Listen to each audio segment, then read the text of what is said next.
Bonjour à tous, peuple français. Je suis le pasteur Walid Zouache de l'église Centre Mondial de Réveil à Pflugrisheim, en Alsace, dans le Bas-Rhin. Et aujourd'hui, je veux endosser le gilet jaune. Et en endossant ce gilet jaune, j'aimerais vous partager pendant quelques instants la pensée de Dieu par rapport à ce mouvement, par rapport à tout ce qui se passe au sein de notre nation. Pour que nous puissions comprendre ce qui est en train de se passer dans nos nations. Et pour que nous puissions comprendre d'où vient cette injustice. Parce que vous savez que chaque chose vient de quelque part et que chaque chose a une racine de quelque part. La première dimension de cette racine d'injustice, cette racine qui est en train de détruire notre nation, cette première dimension de racine a commencé à voir le jour le 9 décembre 1905, quand l'État français a décidé d'amener la séparation entre les groupements religieux et l'État, entre l'Église et l'État. Et pourquoi ils ont créé cette loi? Parce qu'à l'époque, en 1905, exactement, quand ils ont créé cette loi, il y avait un parti de personnes qui étaient riches, qui étaient influents. Et ces genres de personnes en avaient marre d'être repris par les groupements religieux. Parce que bien souvent, de tout temps, les groupes religieux ont toujours insisté sur le fait de pouvoir aider le pauvre et de ne pas laisser les gens mourir comme ça, comme s'ils étaient des chiens ou des animaux. Et là, quand ils ont sorti cette loi, c'est là où ils ont insisté sur la laïcité. La laïcité, c'était quoi le but de la laïcité? C'était de éradiquer Dieu de toute la sphère de la société. Cette pensée a continué à émerger à travers le temps, à travers les années, jusqu'en mai 68, où en mai 68, la révolution a explosé. Et j'aimerais vous dire que quand la révolution a explosé, quelque chose de terrible s'est passé. Les investigateurs, ceux qui ont décidé de faire cette révolution, ont déclaré, quand ils ont gagné, que Dieu était mort. Cela a été terrible. Parce que ces mêmes gens qui ont fait la révolution, les voici qui sont devenus maîtres maintenant, que c'est eux qui dirigeaient le pays, que c'est eux qui sont succédés avec cette mentalité. Et j'aimerais vous dire que, sans le savoir, ils ont attiré la colère de Dieu sur leur gouvernement et leur pensée, leur raisonnement, qui a eu lieu en 1905, a continué à se développer. Je suis des fois triste de voir qu'un grand nombre de gens en France ne croient plus en Dieu, simplement à cause d'une influence. Mes amis, nous pouvons voir que depuis 50 ans, tous ceux qui sont succédés en tant que président ou en tant que ministre, bien qu'ils avaient des bons projets de départ, dès qu'ils sont arrivés au pouvoir, c'est comme si tous leurs projets tombaient à l'eau. Et maintenant, c'est comme s'ils étaient mis à nu à découvert. Pourquoi? Parce que ils ont décidé de déclarer aux gens que Dieu était mort, que Dieu n'était plus vivant. Et en faisant cela, Dieu ne leur est pas intervenu en aide. Et Dieu s'est mis en colère contre eux. Et Dieu a voulu montrer au monde que le monde devait dépendre de lui.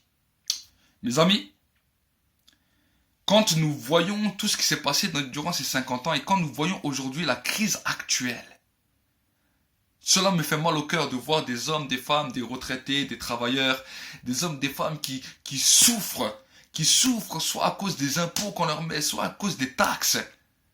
Mais aussi, ce qui me fait mal au cœur, c'est de voir des hommes et des femmes qui crient un message, qui crient à la justice et qui pourtant ne voient pas de justice. Pourquoi? Parce qu'en face d'eux, des hommes et des femmes sont sourds. Des hommes et des femmes ne veulent pas entendre.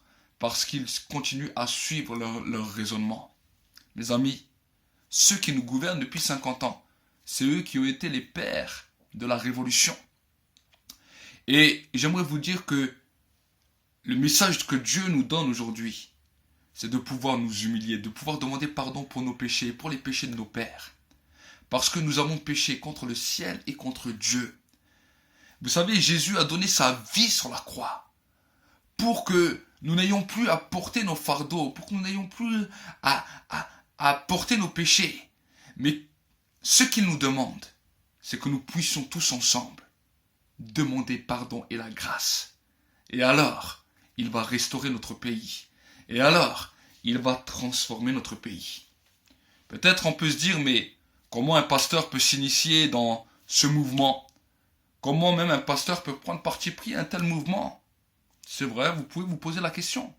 Mais j'aimerais vous dire que de tout temps, des hommes et des femmes ont pris parti pour des hommes et des femmes qui souffraient.